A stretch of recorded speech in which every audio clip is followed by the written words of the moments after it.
They fired me at 9:15 a.m. on a Tuesday. By 10:45, they were practically begging me to come back. Look, I'm Bill Patterson, 52 years old, and I thought I'd seen everything in my 19 years as chief financial officer at Lawson Energy. But nothing prepared me for walking into that conference room thinking it was going to be the biggest day of my career, only to get kicked out before the show even started. So there I was, Tuesday morning, walking into what should have been our moment of glory. We're talking about a $2.1 billion Pentagon contract, the kind of deal that sets you up for life and puts your company on the map permanently. I'd spent the last 4 years making sure every single detail was bulletproof because, when Uncle Sam writes checks that big, they want to make sure you're not going to screw it up. The conference room looked like something out of a movie. Polished mahogany table, leather chairs, cameras set up to capture what everybody assumed would be historic. All the big shots were there. Pentagon officials, investors with more money than some small countries, attorneys with briefcases that probably cost more than most people's cars. The whole 9 yards. I'm looking around, feeling pretty good about things, when Catherine Lawson steps right into my path. Kate, as she likes everyone to call her, inherited the CEO job about 18 months ago when her grandfather died. She's 40, sharp as a tack, but let's just say she got the corner office the old-fashioned way. Family connections. Bill, she says, and I can tell right away something's wrong. Her voice has that tone, the one your boss uses when they're about to ruin your day. Your services are no longer needed here. Please hand over your badge. I'm thinking, did she just say what I think she said? I'm sorry, what now? I ask.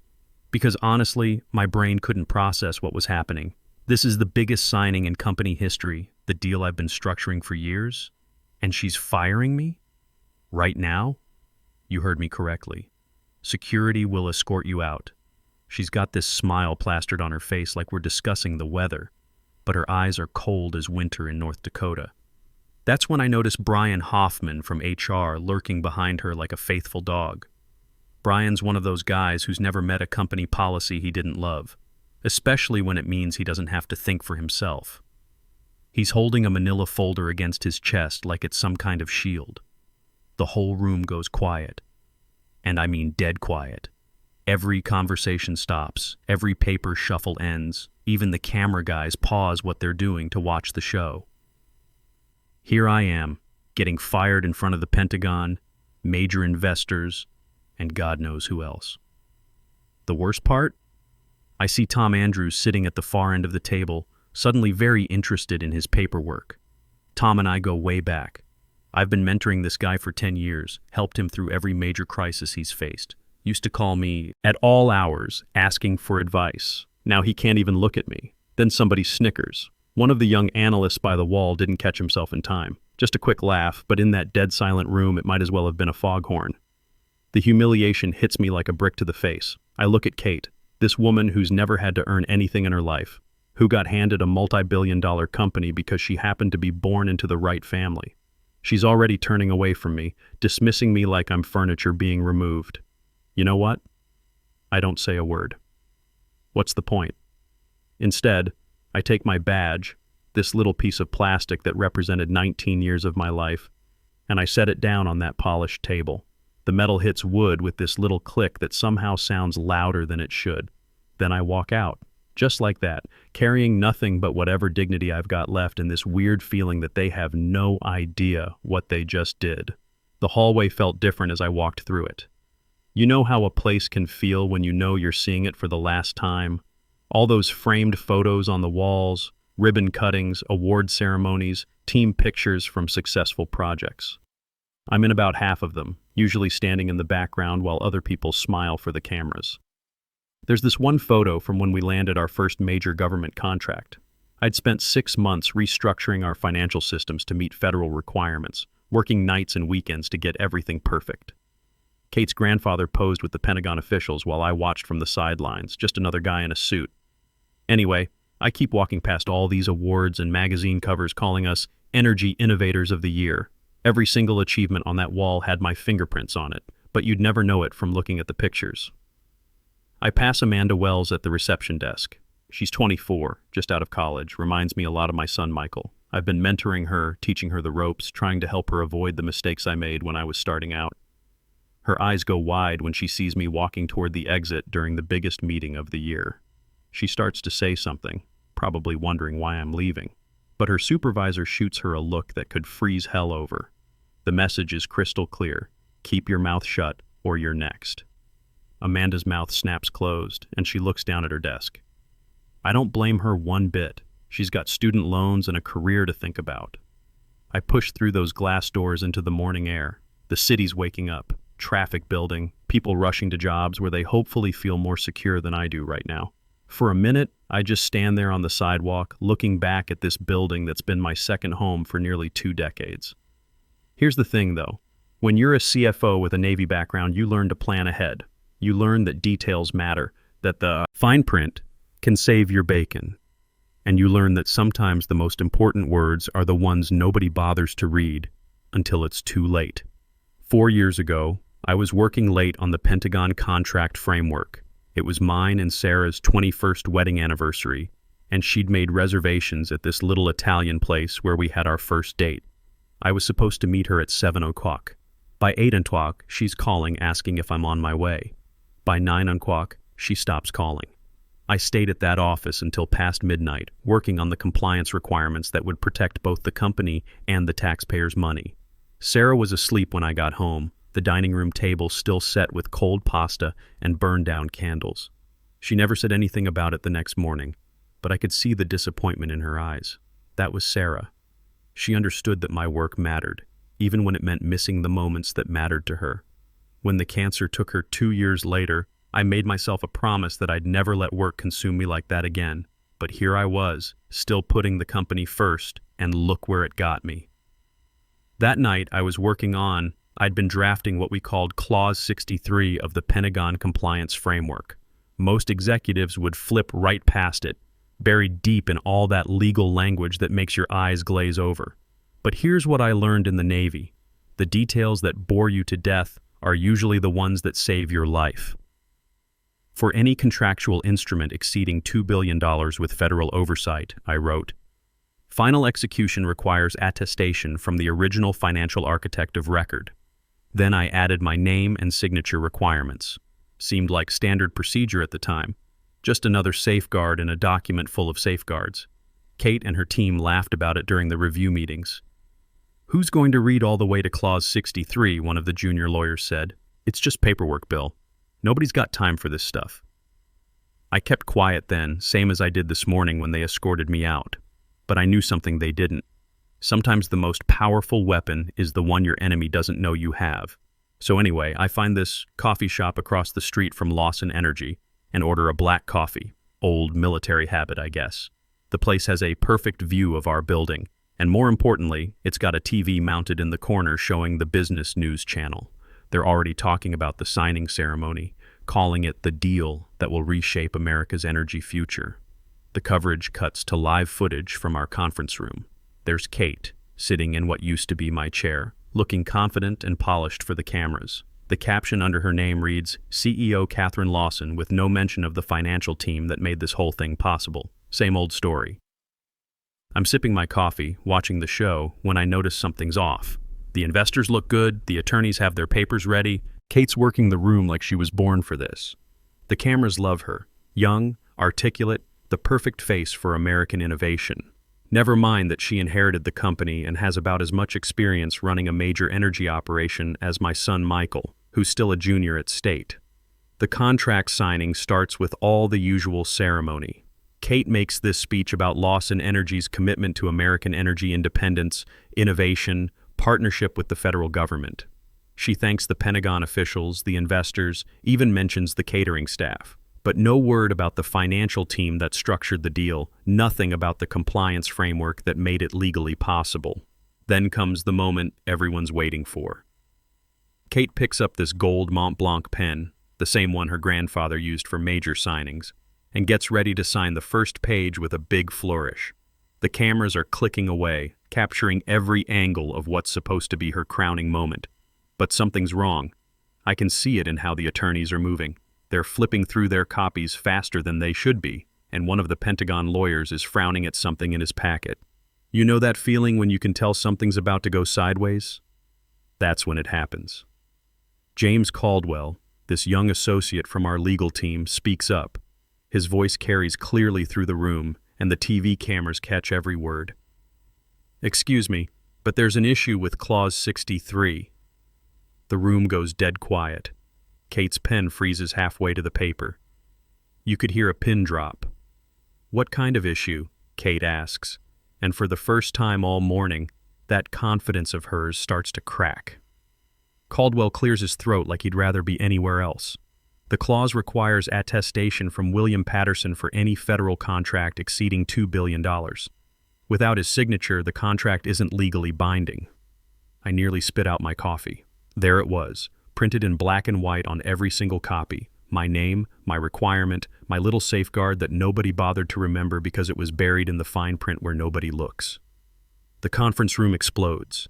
Kate's face goes from confident to confused to furious in about 3 seconds flat. The Pentagon officials start whispering among themselves in that way that tells you someone's about to get their butt chewed. The investors look like they just watched their money disappear into thin air.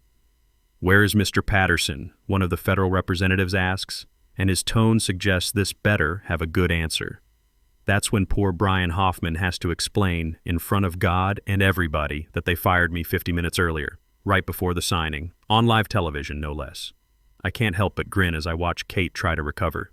She's talking fast, making gestures, clearly trying to convince everyone that they can work around the clause somehow. But here's the thing about the Pentagon: they don't work around compliance requirements, especially not for $2.1 billion of taxpayer money. The investors are already pushing back from the table. These aren't small-time players we're talking about. They're representing sovereign wealth funds, pension plans, institutional money that doesn't mess around with legally questionable deals. One of the European representatives stands up, and when he talks, his accent makes every word sound final. Without proper compliance attestation, we cannot proceed.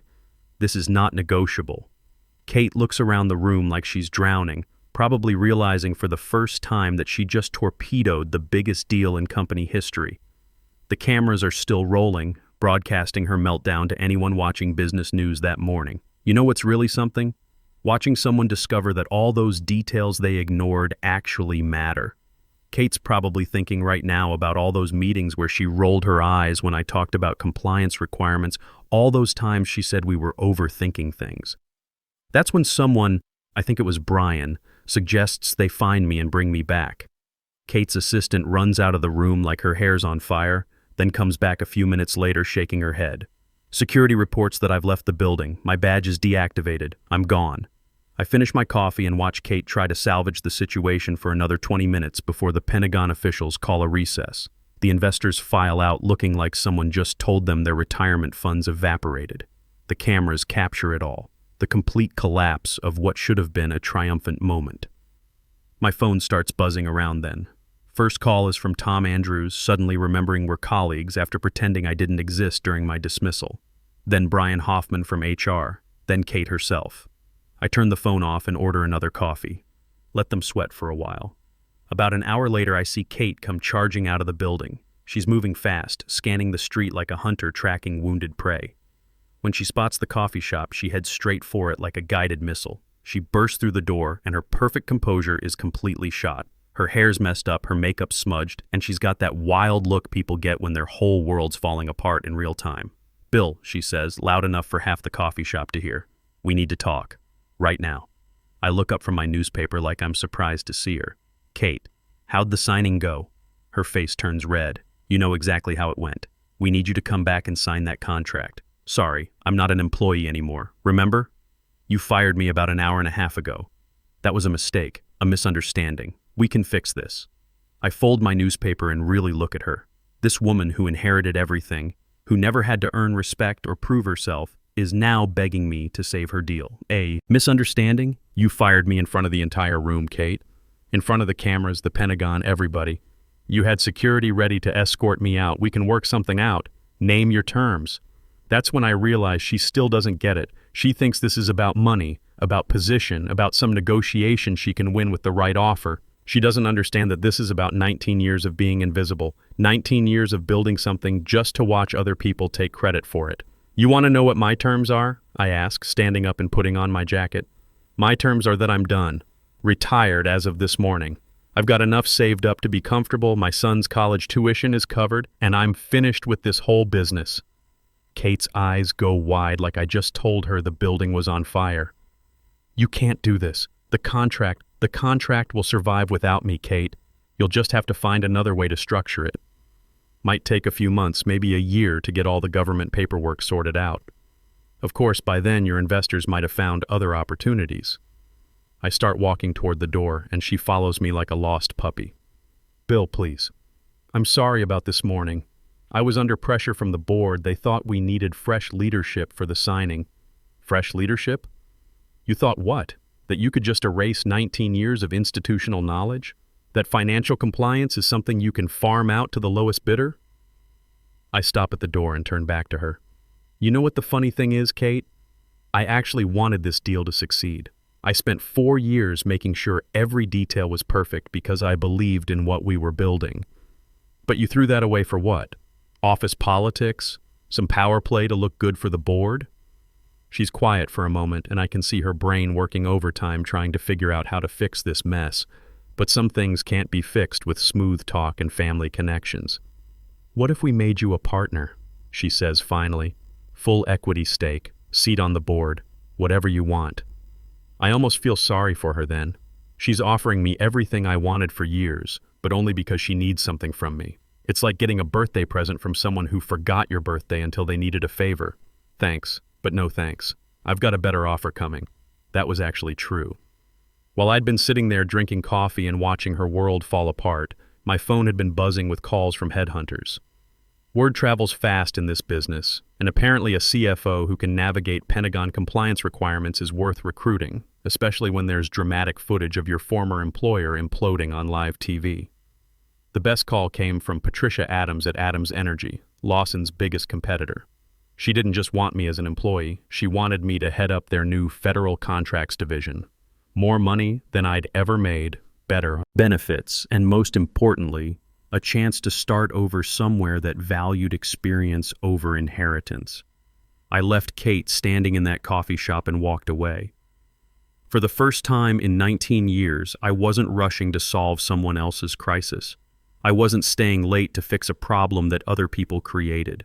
I was just walking down the street, unemployed and surprisingly okay with it. The news broke online before I even got home. Lawson Energy deal collapses over compliance issue. CEO fires key financial officer hours before $2.1 billion signing. The headlines practically wrote themselves. By evening, the story had legs. Business reporters were digging into the background, trying to understand how a major corporation could make such a basic mistake. They found my Navy service record, my 19 years at Lawson, the projects I'd led that nobody knew about. Suddenly, I wasn't invisible anymore. The phone rang all evening, reporters wanting interviews, headhunters with job offers, even a few old Navy buddies who'd seen the news and wanted to catch up. Michael called from college, laughing about seeing his dad's name trending on business Twitter. Dad, they're calling you a compliance genius on CNBC. Mom would have gotten such a kick out of this. That hit me harder than anything else that day. Sarah always knew I was good at what I did, even when nobody else seemed to notice. She understood why the details mattered, why I stayed late to get things right. She would have loved watching Kate panic on live television, probably would have made popcorn for the show. I spent that evening reading through the Adams Energy offer and thinking about what came next.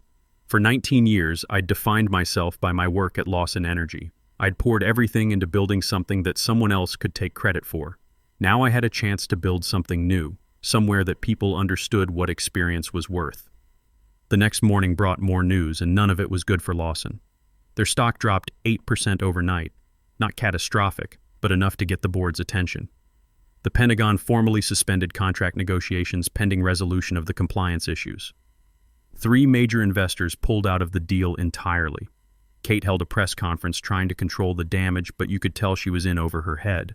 She announced that they were reviewing personnel decisions and committed to resolving all outstanding issues, but everyone watching could see she was drowning. Meanwhile, I'm sitting in Adams Energy's headquarters, signing my own contract. It felt different this time, like I was finally being valued for what I brought to the table instead of just being another employee in a suit. Patricia Adams was about my age and had built her company from scratch. She understood what experience was worth, what it meant to have someone who actually knew how things worked. "We've been watching your work for years," she told me. "What Lawson did yesterday was the best recruiting advertisement we could have asked for. Half our board saw that footage and said we needed to hire you immediately. The Adams deal moved fast because they knew what they were doing. No family drama, no inherited positions, just professionals who understood that compliance isn't optional when you're dealing with government contracts." Within a week, I was setting up my new office and reviewing their existing federal project portfolio. You know what's interesting? Once I started working with competent people again, I remembered why I'd loved this job in the first place. It wasn't about the politics or the credit. It was about building something that worked, creating systems that protected everyone involved, making sure the details were right so the big picture could succeed. Adams had been trying to break into the federal energy market for years, but they'd always stumbled on the compliance requirements. Too many companies treat government paperwork like a necessary evil instead of understanding that it's actually protection. For them, for the taxpayers, for everyone. I spent my first month there reviewing their processes and fixing the gaps. Nothing dramatic, just the kind of detailed work that makes the difference between winning contracts and watching them go to competitors. The same work I'd been doing at Lawson, except now people actually listened when I explained why things mattered. 3 months later, Adams Energy landed a $1.8 billion Department of Energy contract. Not as big as the deal Kate had fumbled, but substantial enough to put us on the map. More importantly, we did it right. Every signature in place, every requirement met, every safeguard properly implemented. The contract signing was different too. Professional, efficient, no unnecessary drama. Patricia Adams made sure to acknowledge the entire team, including the compliance work that made it possible. When the cameras rolled, she specifically mentioned the financial safeguards that protected both the company and the taxpayers. It felt good to be recognized, but you know what felt better? Watching the deal close smoothly because we'd done the preparation work properly. No last-minute surprises, no panicked phone calls, no executives scrambling to fix problems they'd created by ignoring details. Meanwhile, Lawson Energy was having what you might call a rough time. It took them 11 months to finally get their Pentagon deal signed, and by then they'd lost most of their original investors. Kate managed to keep her job, but word around the industry was that the board had her on a pretty short leash. Turns out, inherited authority only goes so far when you don't know how to use it. The best part? They had to hire 3 different consulting firms to rebuild their compliance framework from scratch. Cost them more than my entire annual salary, and it still wasn't as good as what I'd built over 19 years. Sometimes experience can't be bought no matter how much money you throw at the problem. Tom Andrews reached out to me about 6 months after everything went down. He wanted to apologize for not speaking up when Kate fired me, said he'd been kicking himself ever since. I appreciated the call, but honestly, I understood why he'd stayed quiet. Corporate survival instincts are real, and he had a family to feed. I should have said something, he told me. Everyone in that room knew what you'd built, what you meant to the company. But we all just sat there. Look, Tom, I get it. Kate was the boss. She'd just made it clear what happened to people who crossed her. You were protecting yourself. Still doesn't make it right. He wasn't wrong, but holding grudges is exhausting. Besides, my life had turned out pretty well without Lawson Energy. Sometimes the best revenge is just living better than the people who tried to bring you down. The funny thing about that whole experience is how it changed my perspective on loyalty. For 19 years I'd been loyal to Lawson Energy because I thought it was the right thing to do. I'd missed anniversaries, worked weekends, sacrificed time with Sarah because I believed the company would take care of me in return. But loyalty has to go both ways. You can't give everything to an organization that sees you as expendable. Kate taught me that lesson the hard way, but it was a lesson worth learning. Michael graduated from state last spring and took a job with a smaller energy company in Texas. He asked me once if I regretted spending all those years at Lawson, missing dinners and family time to build something for people who didn't appreciate it. I told him the truth. I regretted missing time with his mother, but I didn't regret the work itself. Everything I learned there, every system I built, every safeguard I created, it all led to where I am now. Sometimes you have to lose everything to realize what you're actually worth. Adams Energy has been good to me. Patricia Adams runs the company like a professional operation. No family drama, no inherited positions, just people who know what they're doing working toward common goals. When we land a big contract, the celebration includes everyone who made it happen. When we face problems, we solve them as a team instead of looking for someone to blame. Last month, we closed another major federal contract, this one worth $2.3 billion over 5 years. The Pentagon officials specifically requested me for the compliance review, said they appreciated working with someone who understood their requirements. That felt pretty good, knowing that my reputation had survived the Lawson mess and even gotten stronger. The signing ceremony was professional and efficient. No drama, no last-minute surprises, no executives getting fired in front of cameras. Just competent people doing their jobs properly. Patricia made sure to acknowledge the entire team, including the boring compliance work that nobody wants to think about until something goes wrong. You know what I've learned from all this? Sometimes the best revenge isn't what you do to someone, it's what you do for yourself. Kate fired me thinking she was removing an obstacle to her success. Instead, she gave me the push I needed to go somewhere that actually valued what I could do. These days, when young financial officers ask me for advice, I tell them 3 things. First, always read the fine print because that's where the real work lives. Second, never underestimate the power of being the person who actually knows how things work. Titles and connections can get you in the door, but competence is what keeps you there. And third, loyalty is important, but it has to be earned and reciprocated. I also tell them about Clause 63. Not because I planned it as some kind of revenge weapon. I didn't. I wrote it because it was the right thing to do, because proper safeguards protect everyone involved. The fact that it ended up protecting me was just good planning meeting opportunity. The clause is still there, by the way, buried on page 63 of Lawson Energy's standard federal contract template requiring the signature of someone who no longer works there. They could change it, rewrite their whole compliance framework, but that would mean admitting they made a mistake. Kate's too proud for that, and the board's too invested in the idea that she knows what she's doing. So every time Lawson goes after a major federal contract, they have to work around the hole I left behind. It's not malicious.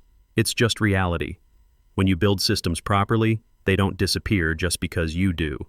I still drive past the Lawson Energy building sometimes when I'm in that part of town. It looks the same from the outside. Glass and steel reaching toward the sky, trying to impress people with its size and shine. But I know what's inside now. A company that values appearance over substance. Connections over competence. Adams Energy's headquarters is smaller, less flashy, but it feels more solid somehow.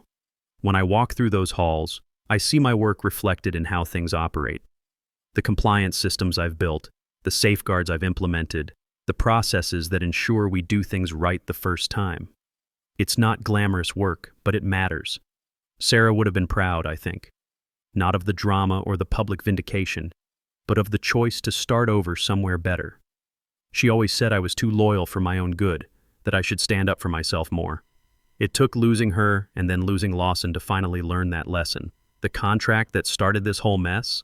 Lawson eventually got it signed, but it took them almost a year and cost them millions in delays and renegotiations.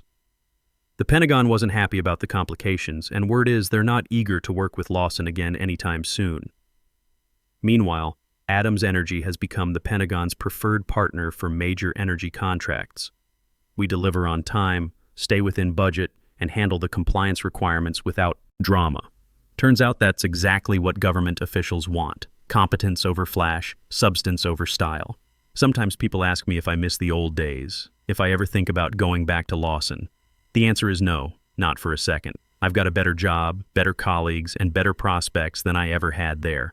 More importantly, I've got self-respect again. Kate taught me an important lesson that Tuesday morning, though I don't think it's the one she intended. She showed me that sometimes the best thing that can happen to you is getting fired by people who don't appreciate what you do. It forces you to find people who do. The clause on page 63 wasn't really about stopping a deal or getting revenge. It was about doing the job right, building proper safeguards, making sure the details were covered even when nobody else wanted to think about them. The fact that it ended up changing my life was just the universe's way of rewarding good work. And honestly, that's the best kind of revenge there is.